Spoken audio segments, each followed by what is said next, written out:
She's been out for our community, fighting for our community through various actions with various organizations. I don't know if you guys know, do you know the Anti-Terror Police Project? There she is. There she is. There she is. Wonderful. You guys know about that? Yeah. ATPT, anybody? Show of hands. Okay, for those of you guys who don't know, you're going to find out.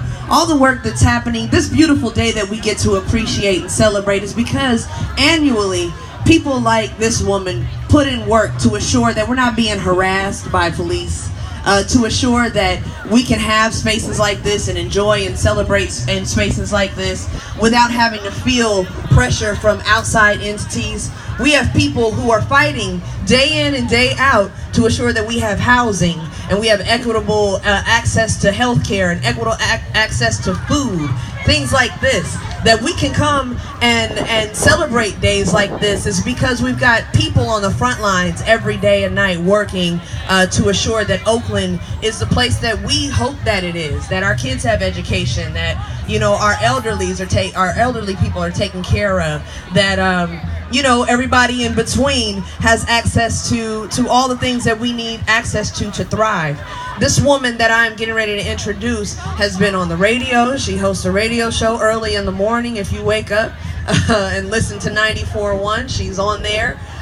She has been, again, fighting against police terror and assuring that all of our people are well taken care of and that we have access to justice.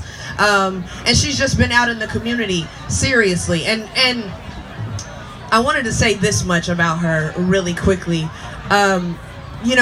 Many of us, we have politicians that we know about in the world, right? And I think we associate politics with some negative things. We have a negative association to politics. But we forget that politicians are there to serve. They're there for service. And a lot of them think they're there for service too. They're self-serving. But we have somebody who is serving the people in real time every day, and she has taken the sacrifice, because I believe it is a sacrifice to be a real politician and to be in service to the people. She's made the sacrifice to run for the mayor of our beautiful city, Oakland, California. I think that's something worth celebrating. I think that requires a jubilee, quite honestly. And I'm going to bring her up, but I'm going to share some talking points about her. And you can stop me if you want, but come on up and stand next to me, Cat Brooks, please. Cat Brooks, yes.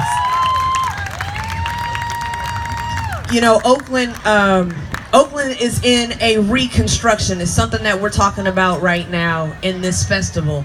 And this woman is asking us to imagine what our place in Oakland looks like and what Oakland looks like for us. Some of the talking points that I was given and I want to share with you guys, just to be able to imagine, is a beautiful thing.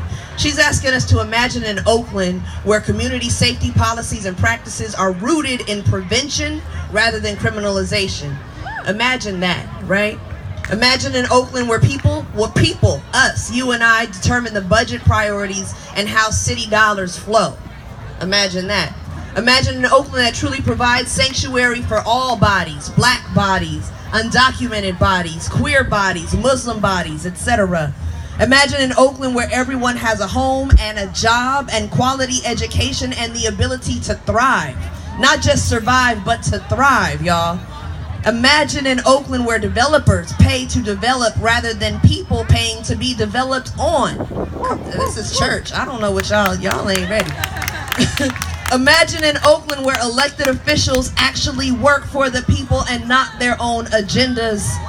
And imagine an Oakland where the most impacted among us set the policies that govern our lives. This is our candidate for mayor. I want you guys to get behind her. I want you to celebrate her. Make some crazy noise for this person who is in service to us, the people. Give it up for Cat Brooks, y'all.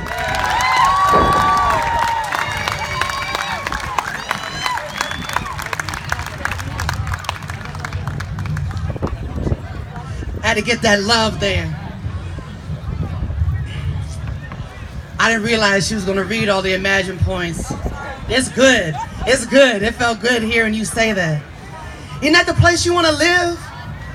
Isn't that the Oakland you want to live in? That's where I want to live. It's where I want my child to live, my other children to live, my family to live, future generations to live. But the key point about those talking points is that it doesn't have to be in our imaginations. Oakland has been the vanguard of resistance for decades. There's no reason why we can't be the vanguard of what a progressive city truly looks like. There's no reason why we can't flip the script and upend the rules and build the community that we want to have. But they're not going to give it to us. Y'all hear me? Power does not concede willingly. We have to demand it. And more importantly, we have to create it. So it's good for us to be in meetings and living rooms, etc., and talking about the Oakland we want to live in and complaining about what's happening right now and complaining about Barbecue Becky. She ain't out here, is she? This is a no Barbecue Becky zone. I don't see her. Right, we can have these conversations, but if we are not in the streets in whatever formation we feel most comfortable in doing the work, whether that's on your block, whether that's with a 501c3, whether that's with an arts group, whether that's with a community organization, we are never going to get there. Stop asking the state to do for us what we need to be doing for ourselves and each other. I'm gonna say that one more again. Stop asking the state to do for us what we need to be doing for ourselves and each other. They don't love you like that. If they loved you like that, we wouldn't be in the mess we're in right now. We gotta love ourselves that way, right? So imagine that Oakland and then build that Oakland. Tomorrow, in response to Barbecue Becky, the people are having a barbecue at the lake. And I hope y'all will enjoy this beautiful day with family here, and then you'll come find us over there. There's gonna be a sound truck and stuff. We're not organizing it. That's the beautiful thing about the response to Barbecue Becky. There wasn't no organizers or organization. That was the people. The people said, we can't what? Where? You've lost your whole entire mind. Right? And there's this movement of black people and brown people saying we refuse to be criminalized. It is not illegal to barbecue while black. It is not illegal to sit in a Starbucks while black. It is not illegal to walk down the street while black. It is not illegal to go to school while black. We have to assert and reclaim our space and our right to be our full selves and our whole selves in our community, and Oakland should be the example of where we do that in the most radical ways possible. The last thing I'm gonna say, I'm gonna let you get back to the music, is for those of you who don't know, on January 3rd, 2018, across the street from the West Oakland BART station, a brother named Shalim Tyndall was shot 3 times in his back by a BART police officer named Joseph Patu. Now, some of y'all didn't respond because what the police said was that Shalim Tyndall had a gun in his hand and he pointed it to the cop, and the cop shot him. And so some of us, because we still have that colonized mentality, went, oh, well, he had the nerve to point a gun at Master, so I guess he deserved to die. And this is how insidious this beast is they told that lie, and they told that lie, and they told that lie, and as they were walking the family of Shalim Tyndall into the room to watch the video, the body cam footage, they continued to tell that lie. And after Shalim Tyndall's family sat there and they watched the video of Joseph Patu running across the street, never identifying himself as a police officer, and shooting Shalim Tyndall 3 times in his back, they had the nerve to turn and look at the family and say, you see the gun? Oh yeah, that's what they do. Shalim was in a full-on tussle with another man. It was physically impossible for him to have a gun. But that's the way the system gaslights you. That's the way they try to make it seem like you're crazy, that you're radical or irrational to believe that you shouldn't be shot 3 times in the back. We need to show up for Shalim Tyndall's family, because we didn't react the way the town should have reacted to that murder. And I believe, I'm telling myself the reason why we didn't react the way we need to react to that murder is because most of us believe that lie. Hello. So now you know the truth. You know that a black man was gunned down in broad daylight on January 3rd, 2018. And we got to show up and show out for Shalim Tyndall. Justice for Shalim? Justice for Shalim? Justice for Shalim? Justice for Shalim? Justice for Shalim. And one thing I want to give a shout out to my brothers who are working security today. Urban Shield Security Service, keeping us safe and holding us down as they always do. Love you all so much. Thank you for letting me bend your ear for a couple of minutes. I'm proud of the people. What can we do to support the campaign?